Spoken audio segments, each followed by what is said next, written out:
Hi, this is my 6-month review of my organizer bed platform system for my 4Runner. This is not a build video, but this is a review of what I would have designed and built differently if I knew 6 months ago what I know now. I've been driving around this 4Runner in California, Oregon, Washington, Idaho, Montana, Utah, Wyoming, Colorado, New Mexico, Arizona, and Texas. It's been in the snow, it's been in mud, it's been in the rain, it's gotten stuck everywhere, it's been on washboard roads. I've put over 20,000 miles on it in the last 6 months, and I've had to replace the front right wheel bearing twice. So definitely put it through some rough conditions, and it's held up pretty well. So let's talk about the organizer and the bed platform first. Again, my bed platform and organizer system is basically the same overall build as everybody else's, which there are multiple videos on YouTube going over exactly how to build it. But like most builds, mine is just a culmination of all the different ideas that are out there to fit my needs best. So again, I have just the central drawer and platform. I also have these flaps that do open up and close, just like most build systems. And then this one also has the pull-out top designed for coolers and refrigerators. Most of the travel coolers and refrigerators that operate on a 12-volt system open at the top in an effort to minimize cold air loss. You can imagine if it was open on the side like a mini fridge, all the cold air just kind of falls out as you open the door. So coolers and fridges designed for cars and boats tend to open at the top in an effort to keep that cold air inside. So when you're getting things in and out of them, you tend to lose the least amount of cold air. I don't have a cooler or freezer system yet. I haven't really found the need for one, but I built this into my system just in case the need did arise to have a cooler or a freezer. So let's talk about the hinges. So I bought 2 pairs of 36-inch hinges, one pair that does not lock and one pair that does lock. These are rated anywhere from 400 to 500 pounds, I think, when they're halfway open. So keep that in mind when you're building your system. So I mixed and matched mine like other people have done on YouTube. So these little red handles are locking. So these actually came as a pair. And then on this side I have non-locking drawer slides that do not lock. And the advantages and disadvantages of that is if you have a locking system like this, it's one-hand operation. This whole thing just comes out from one hand. You can disengage the locking mechanism with one hand to open or close it. Now, the disadvantage of that, and you may want to consider this, is because there's a locking mechanism where the little piece of metal sticks out here, and it actually locks this whole drawer in place from sliding out. So when it's closed and you're driving in uneven road conditions, this thing is actually kind of rattling around. And mine actually just broke when I was driving to Laurel Lakes out of Mammoth, California. And so this is completely broken off. This is actually what the little retention spring returns this back to the top position, because this is a gravity kind of mechanism. So I've replaced that with a rubber band, and this rubber band returns this back up to the top position to keep this drawer locked out. So you can see how it's locked out right here. And if I push it in, it's locked in the out position. Now that's convenient because if you park on an incline and your car's facing this way, if you pull this drawer out and it doesn't lock out, it'll just slide right back in. So now I have the opposite problem where I can lock it out, but it won't lock in place.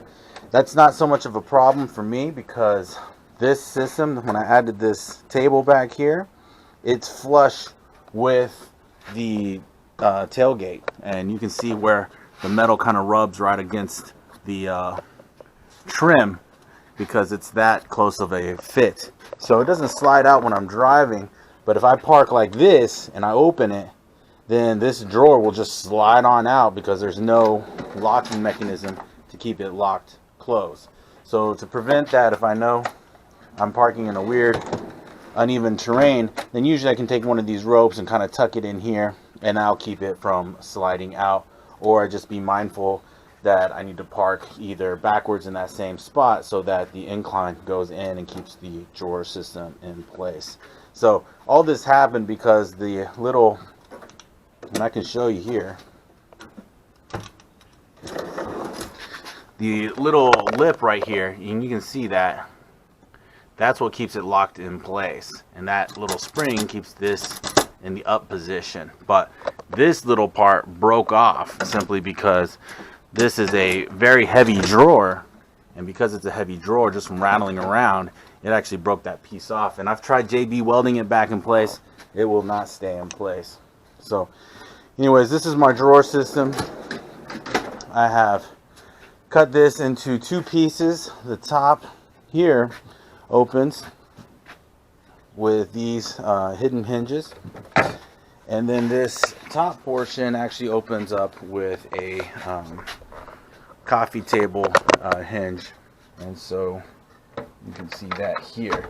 So this is convenient because if you stack things on here and you want to open it up, it actually just stays level here. So very happy with that.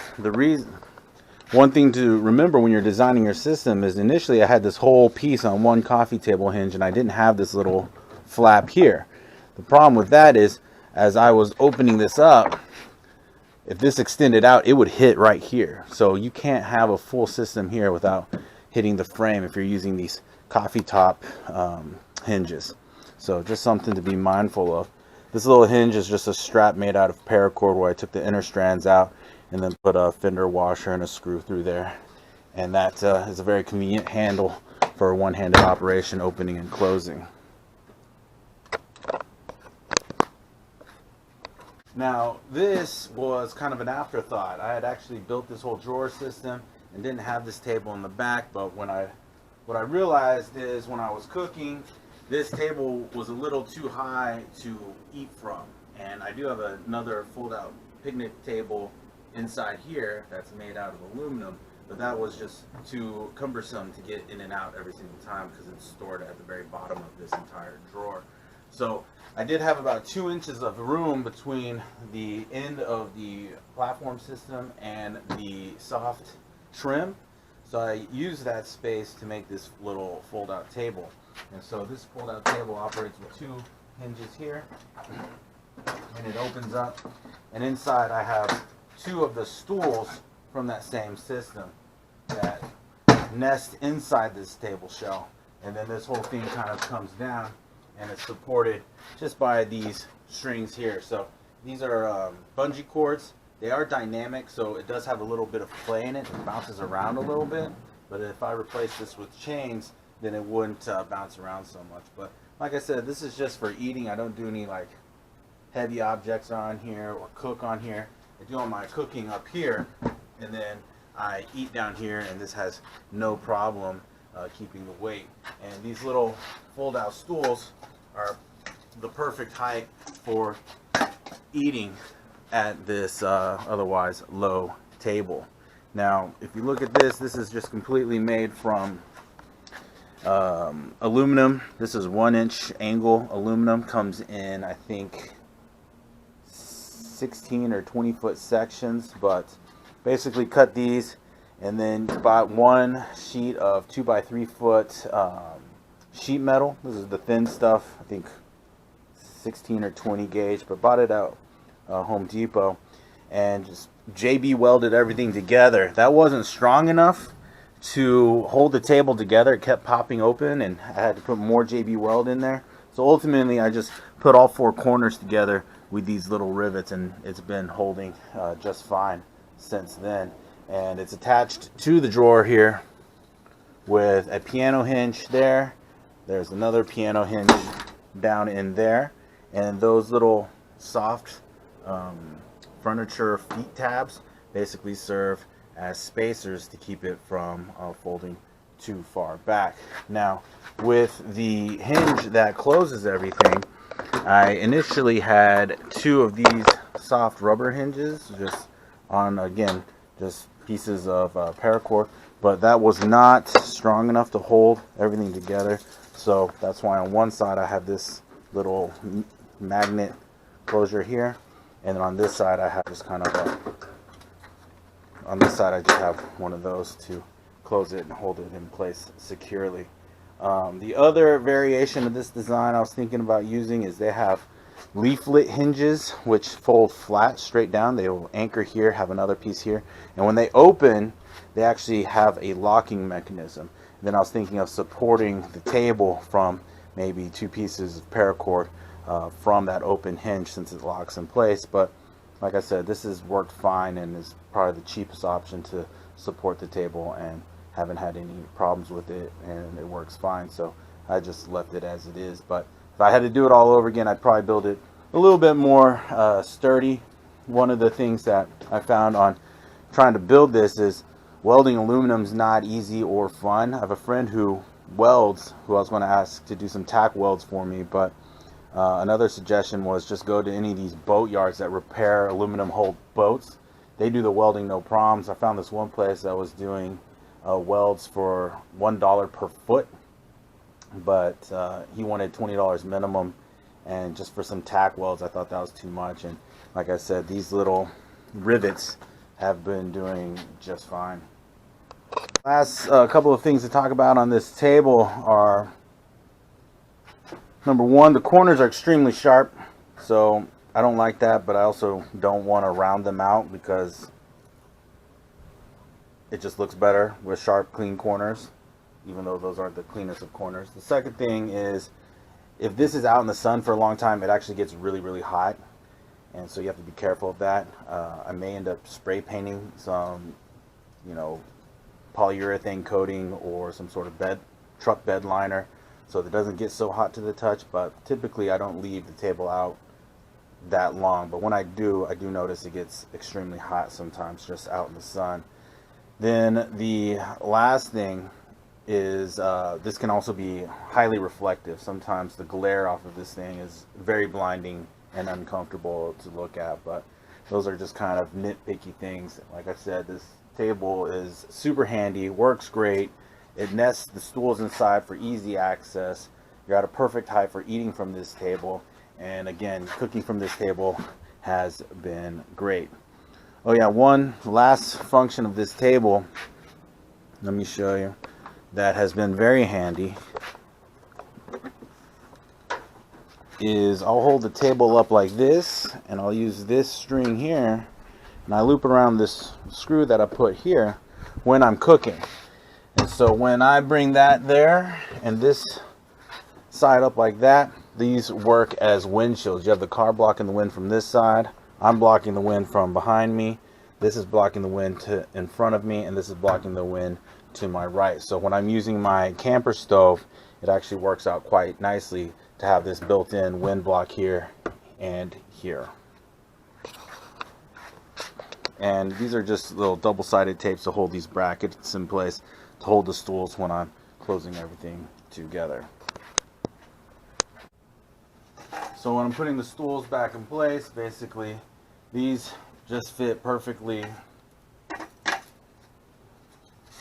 like so, where there's a little bit of overlap to shorten the overall length. And then once it's a little bit higher than the other, but they both go in here just fine, this closes on top of them like so. Just make sure the paracords aren't trapped behind them. Use one magnet to latch it on this side, and this to latch it on the other side, and then everything closes. So again, I use a rubber band to return this locking spring back to the up position. So one hand can depress that locking mechanism, the whole thing will slide in place. And again, it won't lock in the closed position for everything that we talked about before. Things about actually building this platform is this is a 4th generation 2003 V8 4Runner, but this platform is secured very well to the frame of the 4Runner. Some people actually build this platform all the way out to include that little nook and cranny, which is what I was going to originally do. But what I found is when I remove this piece of trim, there's a big gasket here with a bunch of wires running down here, and because I didn't want to mess with that, I just decided to cut it straight the easy way, bolt it in place. I do have a piece of underlayment from a previous tile project that has been really good at helping hold this in place. It doesn't rattle, make any noise when I'm driving. This is secured. This is bolted into the frame of the car with 6 of the screws. 4 of them are trims. 2 of them actually go to the frame really well.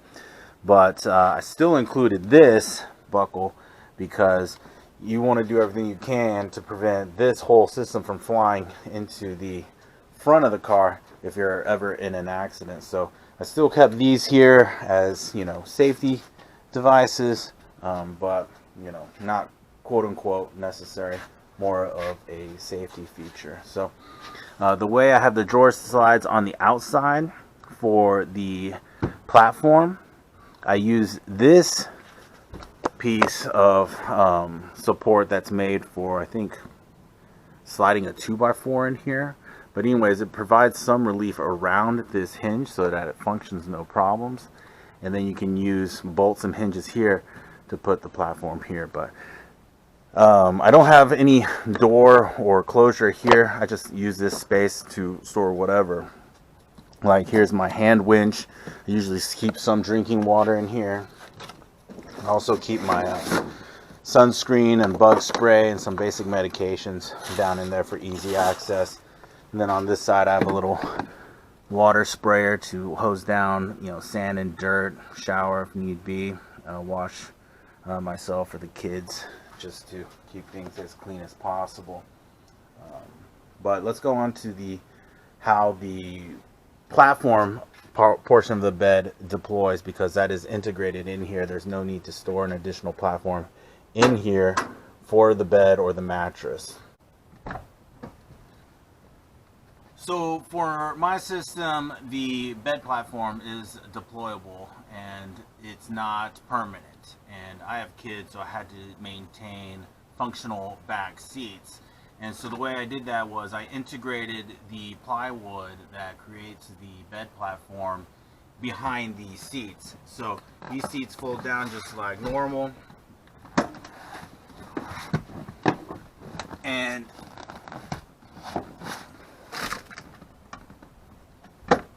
behind these seats, I have some more of that underlayment, but there's 3 boards right here, and they basically fold into like a Z pattern. And so I made a little handle here, but it basically folds out. I have a drawer slide here on this side, and I have another drawer slide on this side. These are built onto the inside of the drawer system. Hard to do from that side. Basically, these are all piano hinges, stainless steel heavy duty piano hinges, because this does take a lot of weight. And this platform just comes out and is supported by the drawer slide and also the base of the back seats that are now folded up. So to further support the weight when I'm sleeping up here, I did create this little leg system that can then take some of the weight off, and this part will then swing out here to support that. This brace then goes out to a little piece right here, and that takes a lot of the weight and pushes it onto the back of this seat. So one thing to keep in mind is you don't want to just measure to the top of the back seat, because this back seat does go down with weight, and that's why there's a little extra piece of wood I had to add here, because once you push this down, it doesn't really support weight until you depress it for about 7 or 8 millimeters. Now, one thing to keep in mind is that on this side, you see how this system works, but on the other side, I don't have the leg because it already broke off. And the reason it broke off is not so much from the weight up top, but this space is very, very useful for storing luggage. And so this is about 14 inches tall, and it accommodates just standard luggage here, no problems, or storage bins, no problems. So when I was sliding things in and out of here, I actually hit that hinge on the other side, and unfortunately, since this is just standard plywood, I could only find one hinge that was 3/4 of an inch wide, and it was this decorative hinge at, I think, Ace Hardware. But the problem with it is it's not a very strong hinge, and on that side it broke off, and I haven't replaced it because it's actually pretty strong. This drawer hinge, again, is the same ones in the back, but only 24 inches long. Had I done it all over again, I probably would have got the 30-inch long drawer slides, so that it would come out to about here, and I'd only have to make up this distance. But for some reason I thought it would be better just to get the shorter ones because they were cheaper and build this little bridge to the other side. But again, if I was going to do it all over again, I would just get longer drawer slides, and I still may get longer drawer slides just to support the weight out to at least about here. But like I said, this has worked fine. It supports the weight, no problems, and it conveniently stores behind the back seats. One of the, quote-unquote issues is that this gap here is not really supported by anything, but with my air mattress, when it's inflated, it's not like I fall in here or whatnot, but it also provides easy access to the storage area under the bed when I need to get certain things from under the bed, or drinking water or something else. So this has been just fine, and when I'm driving around with the bed deployed, this is actually good storage area and easy access to everything that I've stored under the bed. So putting it away is also a one-man job, where you basically just fold the platform away, and you can fold these out of the way.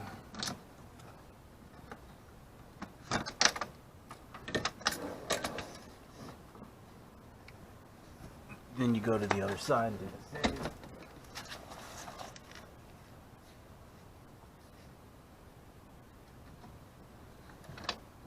And here I forgot to mention, but these are a pair of locking drawer slides, and that's why each one of them has this red locking mechanism. Goes back in, no problems, locks in place, closed. These three pieces of plywood fold away nicely. This locks back in place. Same thing with this side, you want to make sure it locks. And now you're back to functional back seats.